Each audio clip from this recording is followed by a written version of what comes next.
Good evening. You're either watching or listening to Redwood Wonk. My name is Eric Kirk. I'm with David Frank.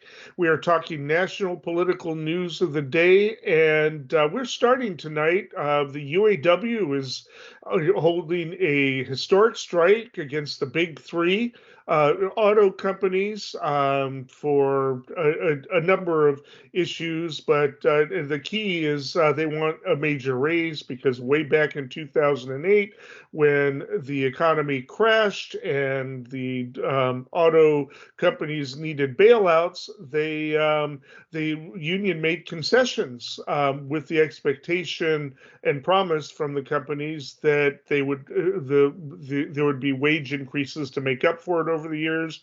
Those wage increases haven't happened, and now with the auto companies having some problems due to pandemic and supply issues and all that going on, they're not in the mood to give the kind of raises that the union workers feel they deserve. So we are out on strike. We've discussed it on this show, and we discussed last week.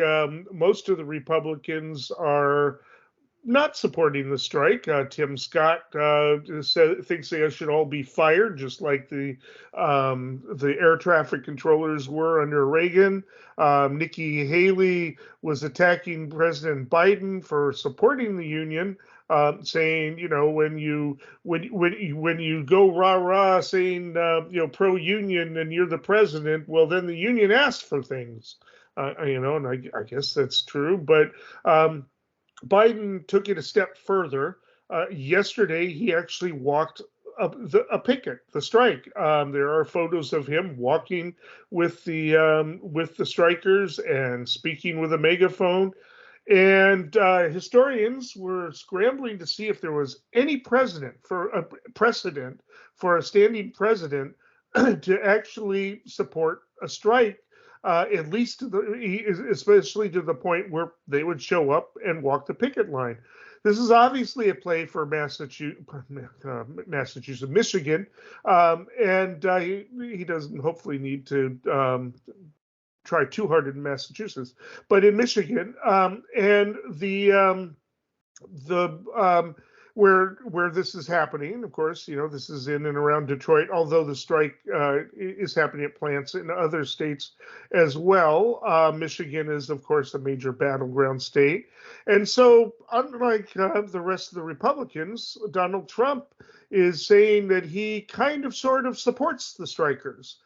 He thinks they should ditch their union, and he is going there tonight. He might be there already. For all I know, he is skipping the second Republican debate, and just like he did the first one, and he is speaking before 500 union members or ex-union members, some of whom may be auto workers who are striking. We're not quite sure. It is at Drake Enterprises, though, which is kind of an interesting choice.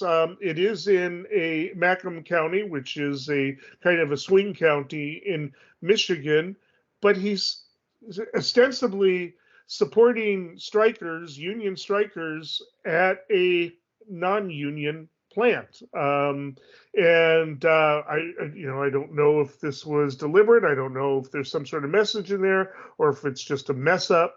But it is going to basically hurt his chances of winning the support of strikers. He is, of course, demanding the UAW vote. The Fain, the UAW head, is not only saying no way is that not going to happen, but he's slamming Trump. And of course, what Trump is expected to do is, instead of talking about the issues of the strike, he's expected to talk about himself, rant about electric vehicles and China. So we'll see, because he is basically adopting the company line that, hey, it's all the fault of these electric vehicle mandates, and that's why they have to lay people off, and not pay them what they deserve. So that's in a nutshell. Trump and Biden are competing For the striker UAW rank and file vote, I don't think that Trump seriously thinks he's going to win over the UAW leadership vote.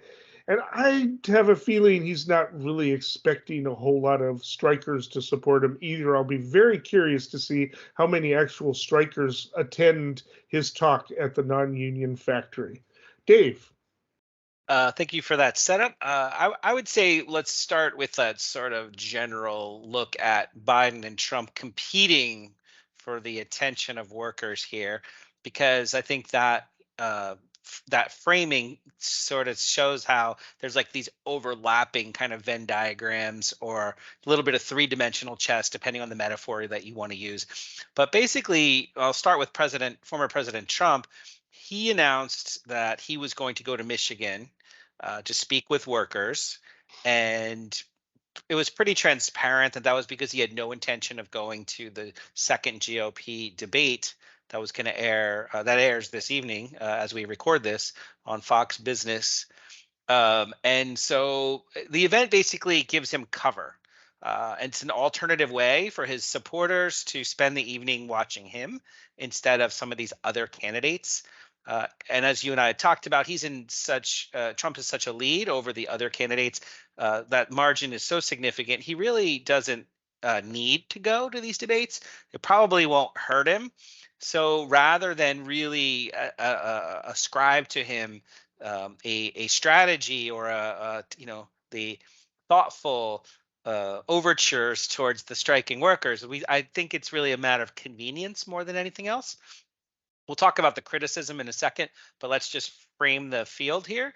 President Biden, in order not to get outflanked by Trump on this, he was not planning on going because historically presidents don't wade into the waters on things like this.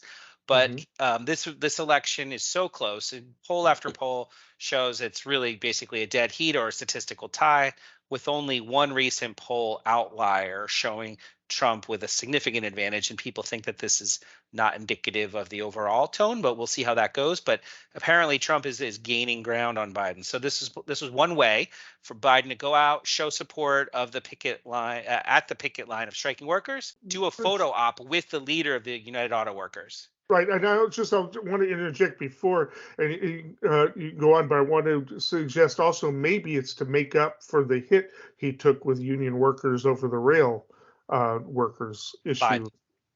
Yeah, absolutely, yeah, and that's the self-inflicted wound that keeps on going, because not only did it affect how he the rail worker strike, it was tone deaf to not get involved when safety and working conditions, humane working conditions, were what was at stake. There really was a tangible reason to at least weigh in there. But not only did he mess up with that strike, he also messed up with the rail spill that happened, the environmental catastrophic event that happened soon after. So there was a sort of a direct correlation between workers, striking rail workers, saying, "Hey, we've got safety issues that because of our working conditions," and then it turns out there was a whole town now is in jeopardy. So he took a self-inflicted wound there by not getting ahead of that one, and to arguably still not really doing enough. But that said, I think you're right. It might have been a good reason to get involved here. Also, it's authentic. He's authentically, even if he hasn't really, if his policies haven't been fully the most pro-union, certainly his style. He's a union guy. Yeah. So his policies are balanced, I would argue, but his personality is certainly Lunchbox Joe, commuting on the Amtrak, etc. And I would say, like, beyond the symbolism, though, he did actually state, that he supports the strikers' effort to gain their fair share of the auto sector's recent $250 billion in profits. And especially, he acknowledged that the UAW workers, they agreed to significant cuts in the face of the financial crisis of 2008. Yeah. We could get into details, but really, that's a lot of what this is about. That we talked about this last week, that their rates they've seen 6% increases in pay over a 15-year period, when the profits are up substantially. But finally, arguably their concessions save these companies, and they feel like they're not getting any gratitude for that. Exactly, exactly. And you hit the nail on the head. My last thing I was going to say here in terms of framing the issue was that Biden actually, when he was on the picket line yesterday, a part of he was only there for 15 minutes, but he was targeted in what he did say. And one of his quotes was that he believes that the sacrifices that those workers made saved the U.S. auto industry, and more fundamentally, I think this is a verbatim, or sorry, this is a paraphrased quote here. Wall Street didn't build this country. The middle class built this country, and unions built the middle class. So Yes. that's solidly putting your finger on the scale. And there were sort of shockwaves around the boardrooms, I would guess, Oh when yeah. that came out. Yeah, absolutely. There are people that are already complaining about it, and in fact, and I actually think this helps them. But today, former Obama, the automobile car czar, Stephen Ratner, slammed Biden, saying, "Oh, he caved to the progressives, and this is not where you want to do that. A president shouldn't take sides." Shouldn't take sides in something like this. Should stay above the fray. But I'm reminded, and I don't remember exactly which clergyman it was, but when liberation theology was becoming a big thing in Latin America, there was an archbishop, a bishop, or a priest of some prominence who was asked, why are you taking sides? Again with the with whatever particular political struggle was going on there, and he said, "I'm not taking sides. I'm changing them." And because and arguably that neutrality or trying to play neutrality in a situation like this basically benefits the side with the most power. And this is this is different. This is the type of thing that is important. And you can be cynical about Biden's motivations. Maybe it's a play to win Michigan or whatever, but it's smart politics, and it's the type of thing that can revive the union movement as a movement in this country, because he is going to be pushing this electric vehicle thing, and he does want there to be American jobs. He wants that to be his legacy, and so but it's going to be difficult because electric vehicles don't involve as many parts as the other cars, so it could be fewer workers. So he's got to bring in American jobs for all the other things, for creating batteries and all of these other things as well, to be able to do this. So he's got a grand vision here, and this is really important, and it's really important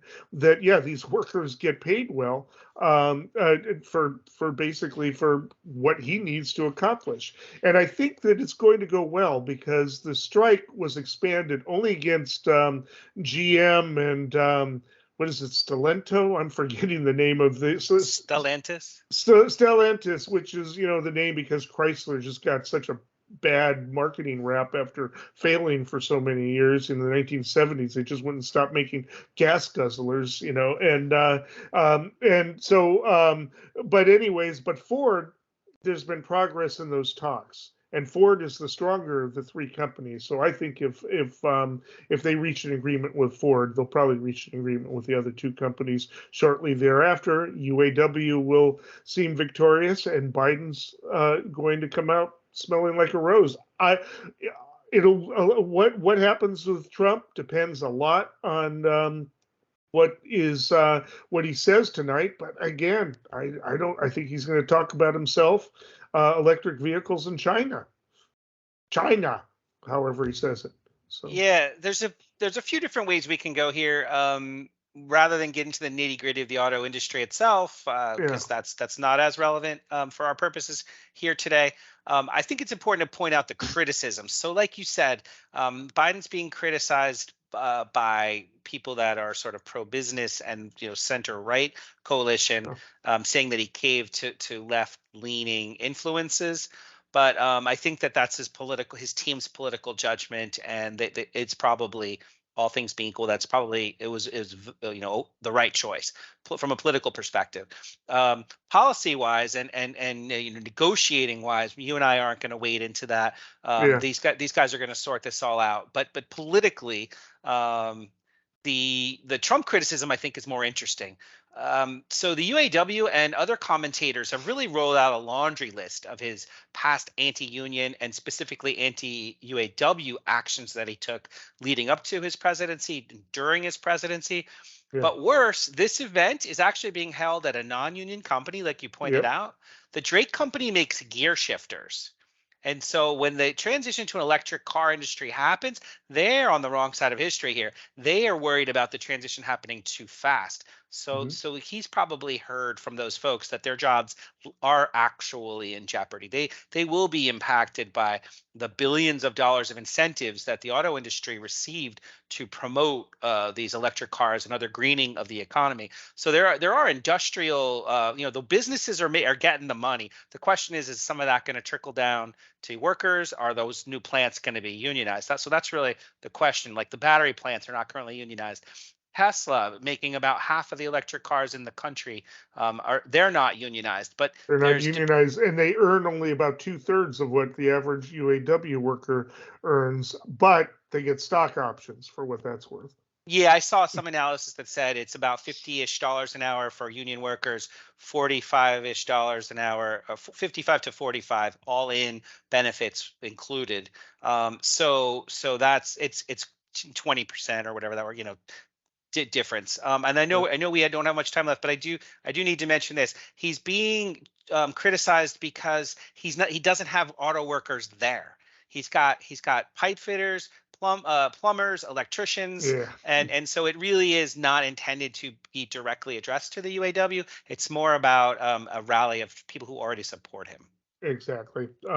Real quickly, I just want to point out I was arguing with a Trump supporter today, and I was pointing out that this was historic on the part of Biden, and he sarcastically said, "Oh yeah, Biden is a regular Eugene Debs," and I said, "Well, maybe Trump can be a Eugene Debs and run for president in jail." Nobody should be leaving town until we've sorted this out. Look, it's not September 30th. The game is not over, so we continue to work through it. And I've been at this place many times before, and we're going to solve this problem. What do you say to people back home who may not follow this closely, but just expect you guys to get this very basic function of your job done and fund the government? We're dysfunctional. It's just that simple. That's simple. We are so dysfunctional. They're back at it again, breaking their commitment, threatening more cuts and threatening to shut down the government again this month.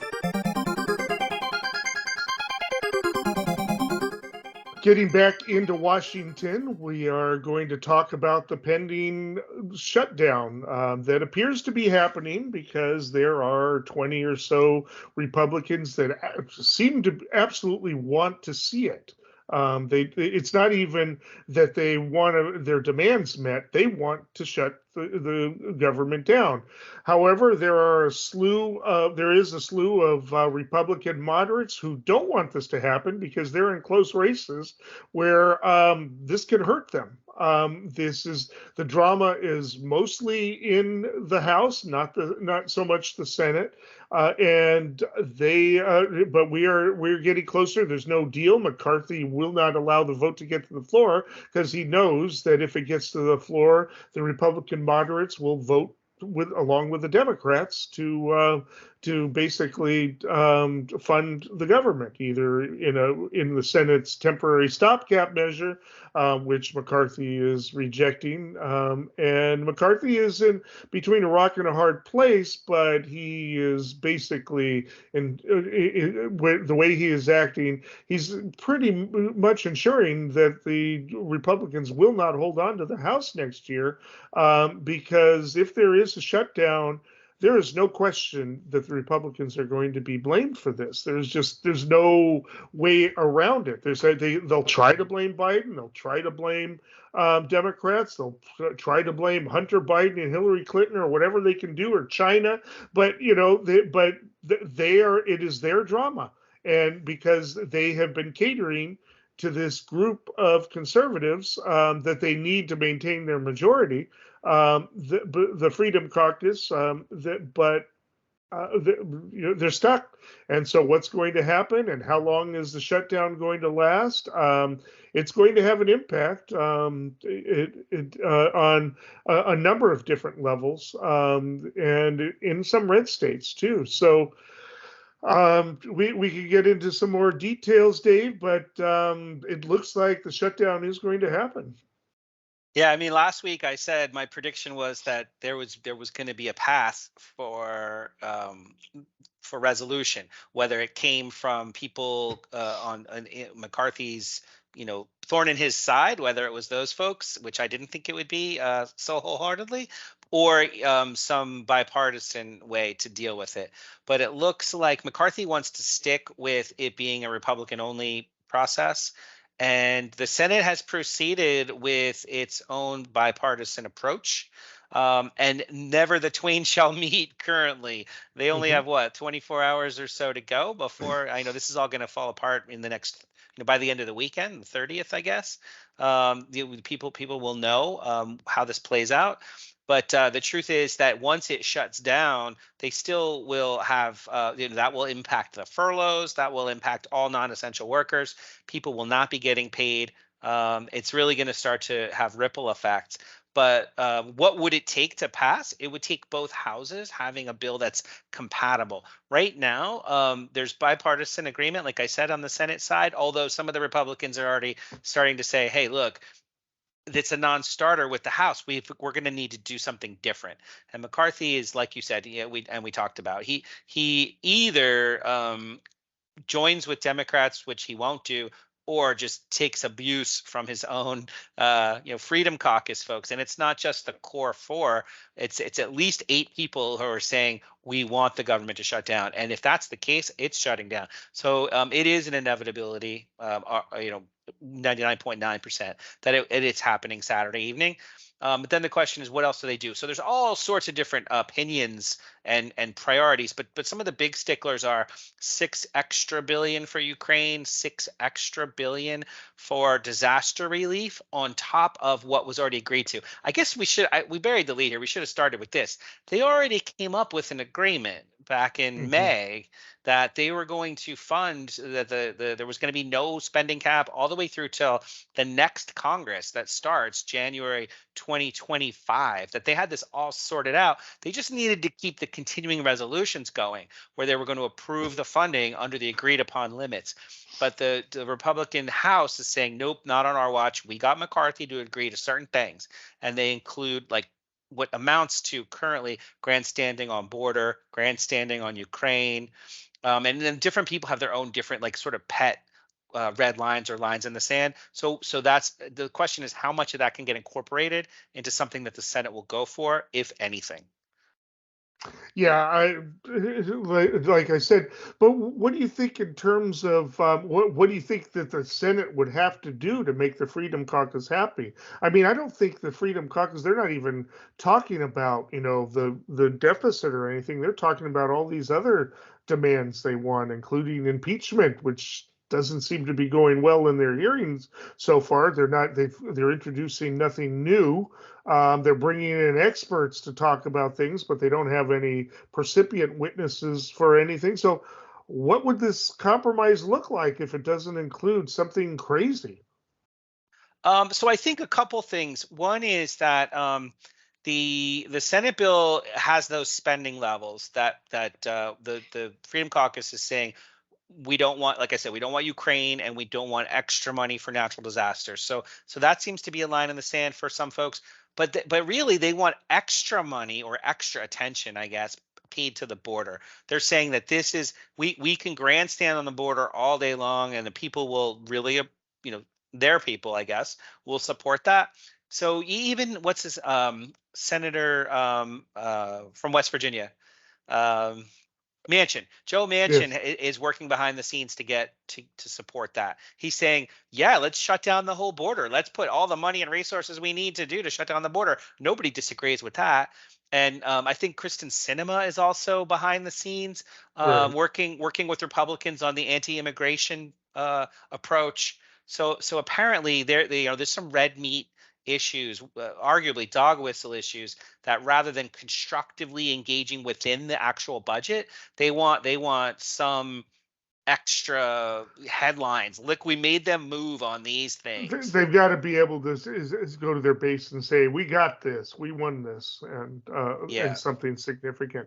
Yeah, I mean, and so it's so what do they give them? I guess some more money towards the border or whatever. But there's also else. Sorry, go ahead. No, that's fine. Yeah. I mean, the one who seems to be the ringleader this time around, since Marjorie Taylor Greene and certain others seem to have are backing off of the crazy a little bit, and Lauren Boebert, of course, got into her strange trouble, and so Matt Gaetz is kind of the leader right now. He's going out on his own lately. He basically claimed that he and Cassidy Hutchinson dated at some point a few years ago, and she's denying it vehemently. I mean, come on, she was about 23 years old then. That's probably way too old for him. But anyway, oh my goodness. So at any rate, but he is sort of the center of this, and he wants. He wants the shutdown. I think that's what he wants, because he wants to be known as the leader of the conservatives, no matter how small they are. And ordinarily it'd be a tempest in a teapot, but everything is so close these days, and McCarthy has no control. So interestingly, I agree with you. Matt Gaetz seems to be the lightning rod for all this activity.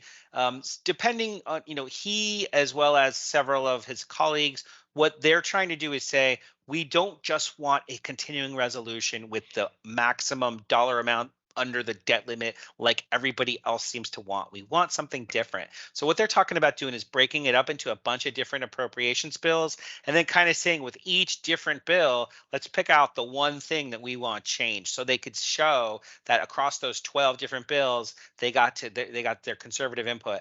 And I didn't know this actually until just a couple days ago, but it was presented to me by people in Florida that Matt Gaetz is already lining up to replace DeSantis when he gets termed out for the governor of Florida. So Matt Gaetz is lining up as much of the vitriolic kind of grandstanding overtures to just get as much attention as he can to raise his standing, so that he can then be next in line to be governor of Florida. Yeah. Well, I mean, that's not going to happen. Right. But it's out there. I'm not sure exactly where this is going to go, but the deadline comes at the end of the month, pretty much, or is it Friday? Right, Friday the 29th. Saturday midnight, yeah, I think. Saturday midnight. Okay, so yeah. It's like I said, and it is going to hurt people. I mean, okay, so we always hear about, well, it closes down, the Statue of Liberty and the Lincoln Memorial and all that, but it does more than that. Air traffic controllers won't get paid. People who are dependent on that money, dependent on the money for infant support needed, it will have a huge effect on a lot of people, just maybe not enough people who actually vote and who will actually hold this against Republicans. I don't know. At least that's their calculation. But again, the problem is that these gerrymandered districts are just so tilted, so crazy for these people.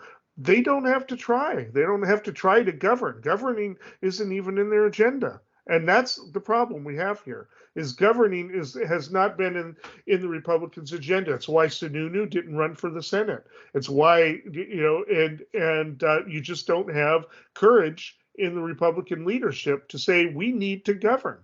We need to, sometimes work across the aisle, especially when we're so razor thin close in these elections. We have this obligation, but the culture war takes priority, and that's what this is about, more than budgets or anything. Because as we all know, that Trump's from 2017 to 2019, when Trump was in office and the Republicans ran the Senate and the House, that was like the biggest jumps in the deficit, partly because of the tax breaks, and partly because the Republicans finally pulled out of their, for every increase in spending, we need to decrease somewhere else. They dropped that and basically gave Trump what they give to every other Republican president since World War II, who needs help to get out of recession: liberal Keynesian fiscal policy.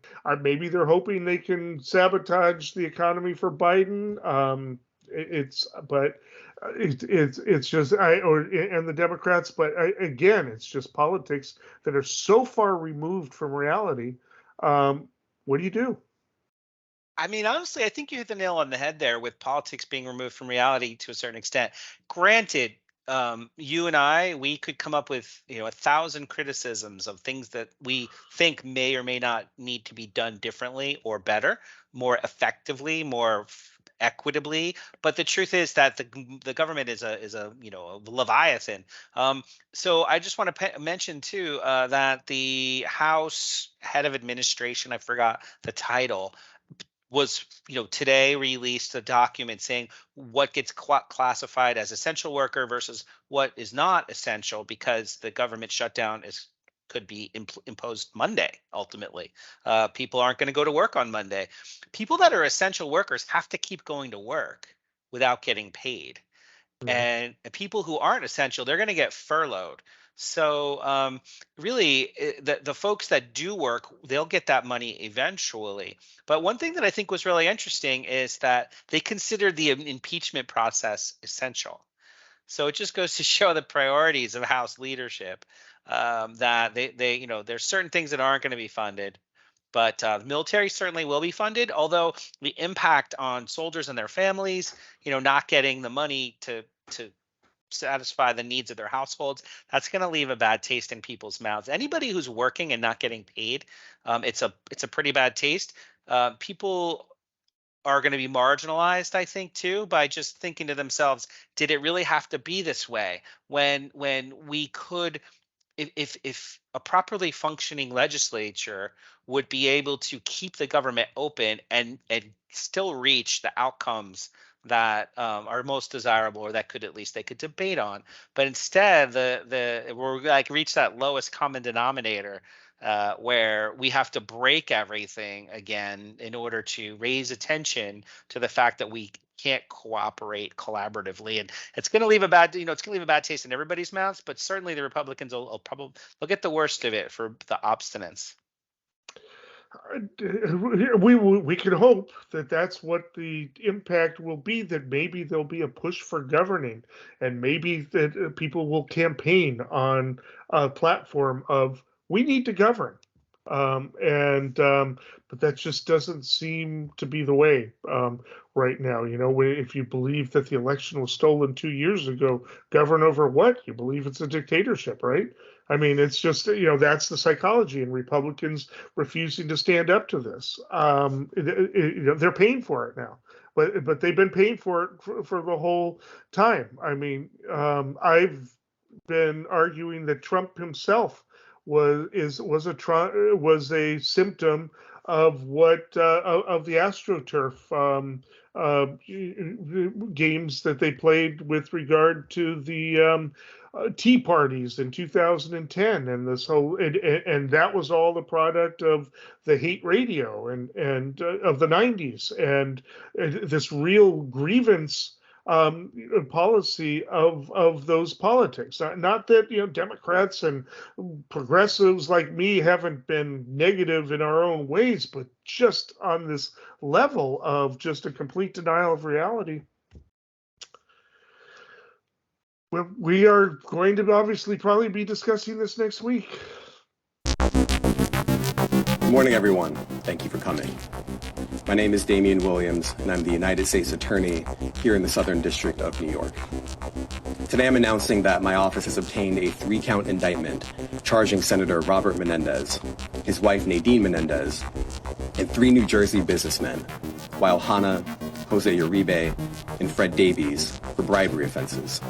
The indictment alleges that between 2018 and 2022, Senator Menendez and his wife Nadine Menendez engaged in a corrupt relationship with Hannah, Uribe, and Davies. The indictment alleges that through that relationship, the senator and his wife accepted hundreds of thousands of dollars of bribes in exchange for Senator Menendez using his power and influence to protect and to enrich those businessmen and to benefit the government of Egypt. This brings us to our final major segment. Democrats do have a problem of their own. Senator Menendez of New Jersey is facing, and he and his wife are facing indictments for bribery. A raid in their home discovered caches of money and gold bars. It's all really bizarre. He had these legal troubles for a long time, but he managed to get reelected.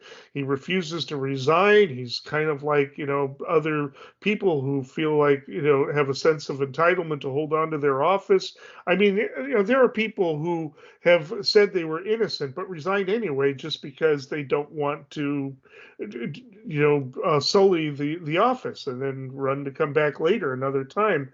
But Senator Menendez is being indicted. He's pled not guilty. And about half the Democrats are calling for his resignation, including his fellow New Jersey Senator Cory Booker. And a bunch of representatives and politicians in New Jersey are calling for him to resign. He's getting some strange support from people like Senator Tom Cotton, who says, well, he's entitled to, his due process rights and all. And so you got some strange bedfellows there. I think a lot of Democrats are just staying silent. And a lot of Republicans are staying silent, which is what politicians probably ought to do. They ought to be privately pushing for him to resign, maybe not publicly. It's hard to say what the right thing to do is in a situation like this. It's so strange, but he's doubling down. I have to check. I'll check before we're done as to when he's up for re-election, but he's certainly not helping the Democrats right now. Yeah, this is a really interesting case because Senator Menendez just 8 years ago was already accused of political influence, trading political influence for cash and luxury items. The difference was that at that time it was the jury could not decide unanimously, so the charges were dismissed. In this case, it turns out that just a month or so after that case was finally dismissed, they began to engage. He and his new wife began to engage in a conspiracy, and his wife and a friend of it. This is all alleged, of course. This will for everything that we say from here on out, the rest of this show. There's allegations in the indictment. He is entitled to his day in court to prove that this is his innocence, or that's his right. Of course, we can't assume anything. So that's my disclaimer here. But realistically, if you read through the indictment, it's pretty short. It's like 39 pages. It just shows like point by point that his wife and a friend introduced somebody from Egypt who wanted the monopoly of the halal meat export from the U.S. to Egypt to go through one company. It formerly went through 4 companies. Menendez apparently used his influence to push it through the Department of Agriculture and in theory sort of threatened the agricultural department obstruction of this change. Not only was it for money-making purposes for this company and a couple other ancillary companies who were involved, all in the indictment. You could look up the names.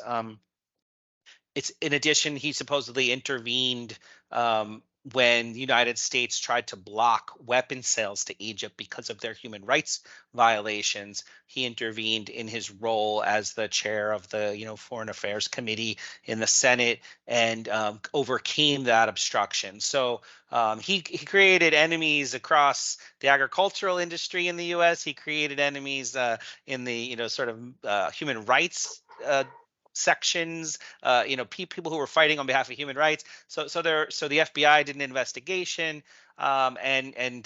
We can talk more about the specifics, Sure. but the idea is that it was an ongoing conspiracy that once they sort of tracked the receipts, so to speak, and then went into his home and went into safe deposit boxes. They found all sorts of evidence linking the co-conspirators to the payouts. It doesn't look good.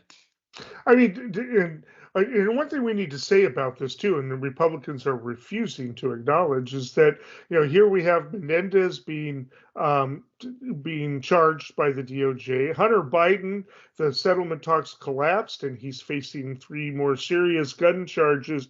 I mean, does this look like a DOJ that is being run by Joe Biden? It just, it's kind of interesting here because this is hardly politically convenient.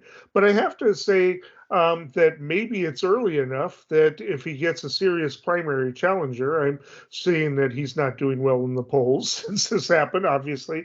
If he gets a serious challenger, maybe Representative, I think it's Mikey Sherrill, is somebody, or Lieutenant Governor Sheila Oliver. Anyway, it's there are other people who could fill it in, but do we think that a Democrat, a prominent Democrat, is going to stand up and take a chance and run against him in the primary, since he is, according to our research team, up for re-election next year? Yeah, I think there's an assembly member in the legislature, last name Kim, who's a progressive, and I think he's sort of in queue to get some support, some solid support. So Menendez says he's probably not going to step down. He says he is going to run. Maybe the primary is where that needs to play out. But the governor and, like you said, Governor Murphy and Senator Booker, the other senator from New Jersey, along with I think half of the Senate, have already said that they thought he should step down. But just to be clear, this is a state where the Republicans could, in theory, defeat him if he runs for re-election. He could be defeated. Republicans have won here, as we know. Chris Christie was there, and some of the elections have been fairly close. It's not New York or any of the other New England states. It is. It definitely has a conservative element to it. Yeah, and I think it's the case that the Republicans out there think to themselves, we'd rather run against Menendez at this point than anybody new. So let's just leave it up to Menendez, and let's leave it up to New Jersey. No one really wants to say too much bad about him at all.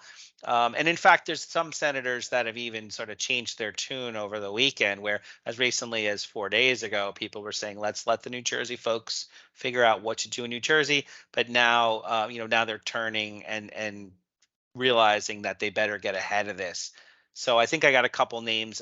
Majority Whip Dick Durbin, Senator Debbie Stabenow, that's Illinois and Michigan, Klobuchar in Minnesota. So that's like 2, 3, and 4 in the caucus. So they're all saying that, amongst others. But Schumer's still sort of taking the head of the Senate, head of the Democrats in the Senate, that he's still taking the high ground, where he's saying, let's leave it up to Menendez to figure it out. And to his part, he's claiming that, look, he will be exonerated. I don't know if you want to go down that road, but there's some interesting things there too. Yeah. Just to say, Andy Kim, you're right, is officially running. He's announced, so it'll probably be him. But we'll see if anybody else wants to step in. John Fetterman also called for his resignation. Probably the most progressive person. I think Bernie has stayed silent on that, and it's I think it's again an honorable position to stay silent. You are presumed innocent until guilty, but who knows what kind of pressure there is behind the scenes of him. But it's we'll see how much money Mr. Kim gets, or if anybody else jumps into the ring for it. But it does look like, Mr. Kim is also a younger guy a bit, and I don't know too much about him, but he is running. I should point out that Senator Menendez's son is in the House, and he's also running for re-election. Nothing wrong with that, just because your father does something wrong, assuming that he did something wrong. And again, I don't know that for sure that he's guilty. It looks really bad, but I don't know. But it probably won't affect his re-election where he's at, if he plays it smart. Anyway, he's saying I'm not going anywhere. He's gonna go down, and you just have this this sense of it. But you've got these people who run with this baggage. The North Carolina could have been a Democratic state if the candidate in 2020, if the candidate had kept his pecker in his pocket, right? I mean, they just have this sense and don't think that it's going to catch up to them. And I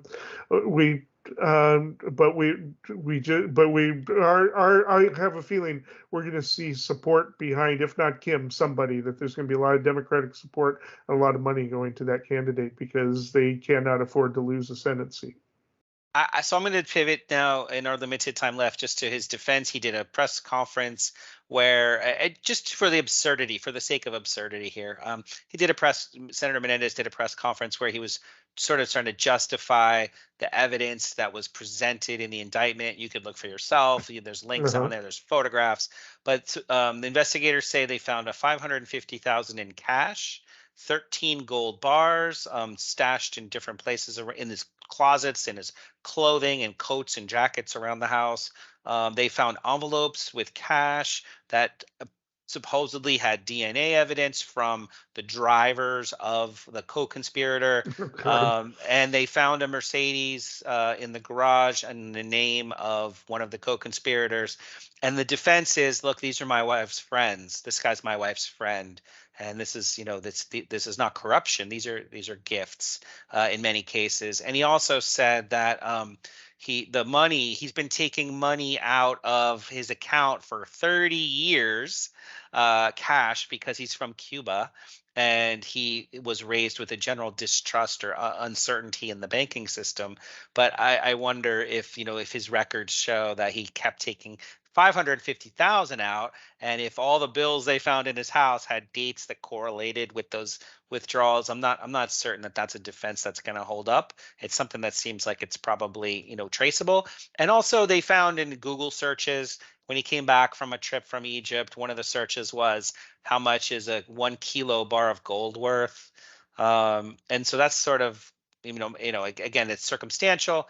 But a kilo, right, is what, 2 pounds? Yeah. So and people don't keep gold bars in their own home. That just doesn't happen normally. 2.2 pounds of gold. Yes, that's a bar that he was worth of gold that he got in one transaction, apparently after one trip, apparently or allegedly. So there's a lot. Like I said, the receipts are there. And so, but this is the thing. His family left Cuba during the Batista regime, before Castro even took control. Sure. So how ingrained was this mistrust or distrust in the establishment banking order, other than sort of by osmosis or through the grapevine?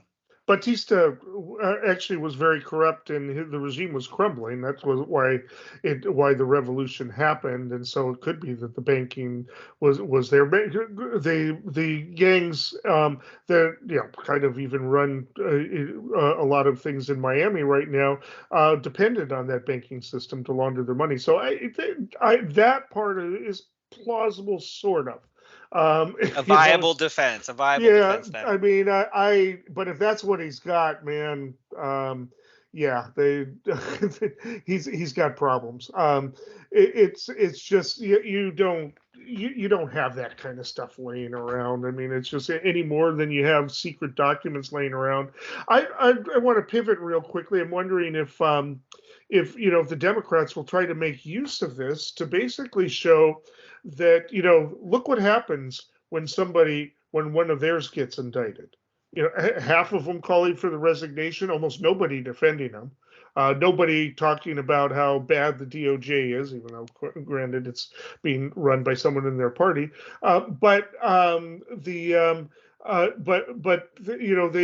they are going to contrast that to the fact that there are now 2 civil courts that have already found that Trump is a rapist and a fraudster. We haven't even really discussed, Trump's fraud findings and how he may lose everything in New York on this, and we'll have to discuss that another time. But here you've got somebody that juries and judges have already found him to be corrupt, and he's facing much bigger charges. I wonder if Democrats can make a narrative of the difference between the way the parties handle this. I mean, especially because, like you said, the general tone of distrust and mistrust about the system. Yet you've got like you said, Republican candidate for president now with guilty pleas already versus what you would expect that they would be equally sort of critical of the charges that might be corrupted against Democrats, but that there's crickets. They're not out there saying, oh, it's a conspiracy, it's a witch hunt. And in part you could say because it's two different parties, and why would they do that to the opposition? But it's like, I don't know if hypocrisy is the right word, but it's certainly a duality. The Democrats should make a narrative of it. I mean, okay, not many Democrats are dumping on Hunter Biden, but why would they? He's a private citizen, and his problems are really not political, So it's so I guess they're and besides, what they can't call for his resignation. He's not in anything. So it's just I think the Democrats, if they're smart, really need to make a narrative of this, at least at once Menendez either retires or is or loses his primary. Eeny, meeny, chili beany, the spirits are about to speak. Are they friendly spirits? Friendly? Just listen. That brings us to predictions. Dave, what do you have for us? Well, I'm going to stick with one of the topics we covered today. As you can tell, I did a little bit of digging into Senator Menendez. And although he is entitled to his day in court, and he has proven to be resilient in the past when his corruption charges were dismissed, this time it appears he got caught with his hand in the cookie jar a little too deep. Based on the indictment details on charges of bribery and corruption, it appears there does exist enough evidence to sink his political prospects. His New Jersey Democratic colleagues want him to stand down, not run for re-election, because they see the writing on the wall. He's a flawed candidate that presents an easy target for GOP competition for a seat too important to lose. So my prediction is that he will put up a strong defense to save face, but when push comes to shove, he will not be the next senator from New Jersey when the dust settles after the 2024 primary election.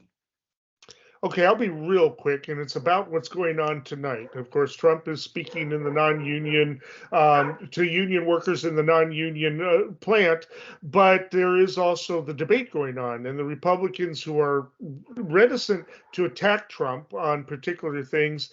My prediction is that they are going to attack him tonight for what is being interpreted as his support for the strike, even though it's really kind of ambiguous. There are a lot of, as you pointed out earlier, a lot of people in positions of economic power who are not happy with what Biden has done, probably aren't happy with even what Trump is going to, and will probably be more likely to donate to Republicans that will take a stand on that. So I'm guessing that there's going to be some performative stuff tonight. Same debate participants as last time, except Hutchinson is gone, probably the most critical of Trump besides Christie. But that's my prediction. And we will be back to discuss these things next week. Until then, stay informed and stay engaged.